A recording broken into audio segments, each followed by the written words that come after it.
বর্তমান সময়ে জনপ্রিয় জুটি মোশাররফ করিম ও সারিকা সাবরিন। দিন দিন বাংলা নাটকের জনপ্রিয়তা বেড়েই চলেছে। সেই ধারাবাহিকতায় আবারও নতুন নাটক নিয়ে হাজির হয়েছেন জনপ্রিয় এই জুটি। নাটকটির নাম বাঘ যখন বিলায়। এ নাটকটিতে অভিনয় করেছেন বর্তমান সময়ের আলোচিত অভিনেতা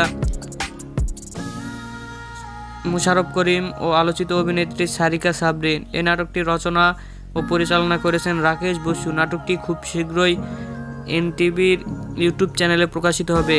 আজকে বিকেল 3টায় এনটিভির ইউটিউব চ্যানেলে বাঘ যখন বিলায় নাটকটি প্রকাশিত হবে। আপনারা দেখতে চাইলে অবশ্যই এনটিভি পর্দায় চোখ রাখুন এবং নিয়মিত নতুন নতুন নাটকের আপডেট পেতে হলে অবশ্যই চ্যানেলটিকে সাবস্ক্রাইব করে রাখুন। পরবর্তী ভিডিওর জন্য অপেক্ষা করুন।